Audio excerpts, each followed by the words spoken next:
Assalamualaikum warahmatullahi wabarakatuh. Selamat pagi anak-anakku. Bagaimana kabarnya hari ini? Semoga kita semua dalam keadaan sehat walafiat ya. Alhamdulillah, hari ini kita bisa bertemu kembali dalam pembelajaran PPKN ini. Nah, sebelum kita mulai, marilah kita membaca doa terlebih dahulu sesuai dengan agama dan kepercayaan masing-masing. Teruntuk ketua, dipersilakan karena kita akan melakukan berdoa menurut kepercayaan masing-masing. Alhamdulillah kita sudah berdoa. Selanjutnya untuk sekretaris silakan maju ke depan karena kita akan menyanyikan lagu Indonesia Raya secara bersama-sama.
Baiklah, sebelum memulai pembelajaran hari ini, Ibu akan mengambil absen terlebih dahulu ya.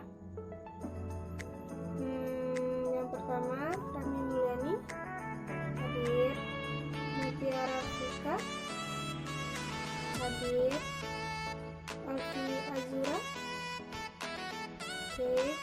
Farhan Karisma hadir, Rami Fadila Ramadan hadir, dan yang terakhir Nia Erlina. Ini Erlina. Oh, sakit. Sudah kita doakan, semoga Nia cepat sembuh ya dan kembali beraktivitas seperti sedia kala.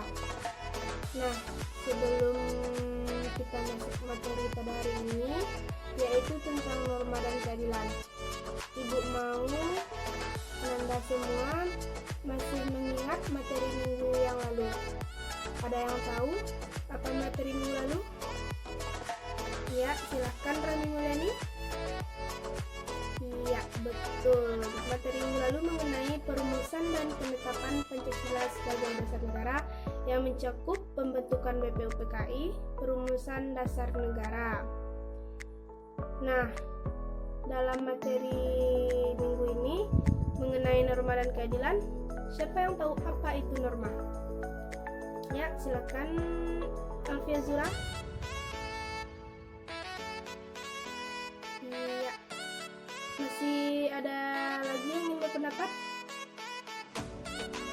Silakan Rani Mulyani. Betul. Norma itu aturan dan ketentuan yang mengatur kehidupan warga masyarakat. Namun di sini Ibu akan lebih menjelaskan lagi apa itu norma ya. Norma pada hakikatnya merupakan kaidah hidup yang mempengaruhi tingkah laku manusia dalam hidup bermasyarakat. juga dapat diartikan aturan atau ketentuan yang mengatur kehidupan warga masyarakat, dipakai sebagai panduan, tatanan, dan pengendali tingkah laku. Dalam kehidupan masyarakat terdapat 4 macam norma.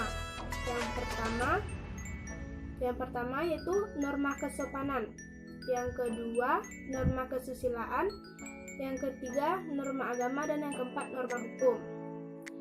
Norma ini yaitu ketentuan yang mengatur kehidupan warga masyarakat, digunakan sepada panduan, tatanan, dan pengendali tingkah laku. Dalam kehidupan bermasyarakat, setiap manusia memiliki perbedaan kepentingan.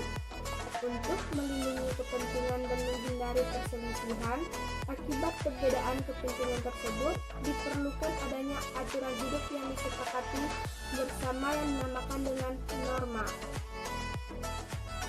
Nah, untuk macam-macam norma ada 4. Yang pertama, norma kesusilaan, yaitu peraturan hidup yang bersumber dari suara hati nurani manusia.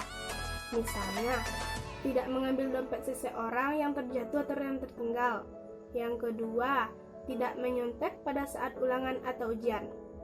Lalu kita masuk mengenai norma kesopanan, yaitu yang kedua adalah peraturan hidup yang bersumber dari pergaulan hidup manusia.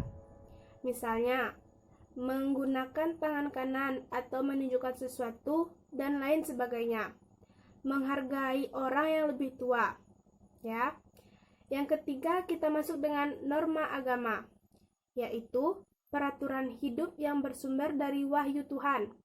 Misalnya, melaksanakan ibadah, menjauhi larangan. Ya, yang keempat ada norma hukum, yaitu peraturan hidup yang dibuat oleh badan-badan resmi negara yang bersifat mengatur dan memaksa setiap warga negara. Misalnya, Ananda semua harus memiliki SIM terlebih dahulu baru boleh mengendarai motor. Jangan asal-asalan ya. Dan yang kedua, harus menggunakan helm. Oke. Baik, bagian selanjutnya kita masuk mengenai arti penting norma dalam mewujudkan keadilan. Keadilan adalah setiap orang harus diperlakukan sesuai dengan hak-haknya dan tidak diperlakukan secara sewenang-wenang. Norma diperlukan dalam kehidupan masyarakat untuk melindungi kepentingan-kepentingan manusia, sehingga dapat terwujud ketertiban dan kedamaian dalam kehidupan. Fungsi norma dalam masyarakat yaitu ada 3. Yang pertama, pedoman dalam bertingkah laku. Norma memuat aturan tingkah laku masyarakat dalam pergaulan sosial. Yang kedua, menjaga kerukunan anggota masyarakat. Norma mengatur agar perbedaan dalam masyarakat tidak menimbulkan kekacauan atau ketidaktertiban. Yang terakhir, sistem pengendalian sosial. Tingkah laku anggota masyarakat diawasi dan dikendalikan oleh aturan yang berlaku. Oke. Pasal 1 ayat 3 Undang-Undang Dasar Negara Republik Indonesia tahun 1945 menyatakan bahwa negara Indonesia adalah negara hukum. Yang dimaksud dengan negara hukum adalah negara yang mendasarkan segala sesuatu, baik tindakan maupun pembentukan lembaga negara pada hukum tertulis atau tidak tertulis. Menurut AVDC, negara hukum mengandung 3 unsur. Yang pertama, supremacy of law.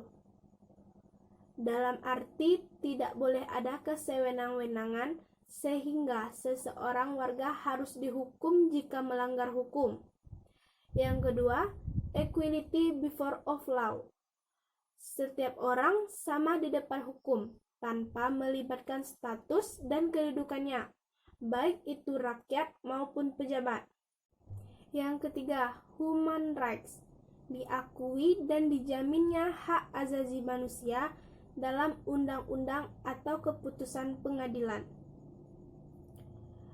Secara garis besarnya, fungsi norma hukum ada 4. 1. Fungsi hukum yang memberikan pengesahan atau legitimasi terhadap apa yang berlaku di dalam masyarakat. Yang kedua, sebagai alat rekayasa dalam masyarakat.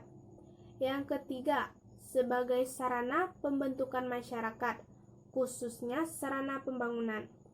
Dan yang keempat, sebagai senjata dalam konflik sosial. Mewujudkan keadilan merupakan salah satu teori tertua dari tujuan hukum. Keadilan berasal dari kata dasar adil. Dalam Kamus Besar Bahasa Indonesia diartikan sebagai tindakan, yaitu tidak berat sebelah, sepatutnya, dan tidak sewenang-wenang. Nilai-nilai keadilan harus terwujud dalam kehidupan bersama, yaitu sebagai berikut.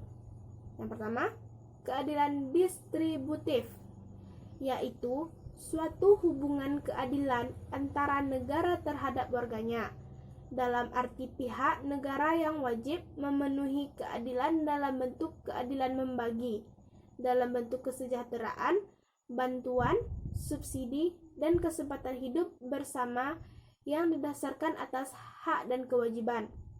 Yang kedua, keadilan legal, yaitu hubungan keadilan antara warga negara terhadap negara dan pihak warga negara wajib memenuhi keadilan dalam menaati peraturan. Yang ketiga, ada keadilan komutatif, yaitu suatu hubungan keadilan antara warga satu dengan yang lainnya secara timbal balik. Menurut pandangan hukum, keadilan mengandung arti adanya jaminan negara terhadap anggota masyarakat untuk mendapatkan apa yang menjadi haknya dan memperoleh perlakuan yang sama di hadapan hukum.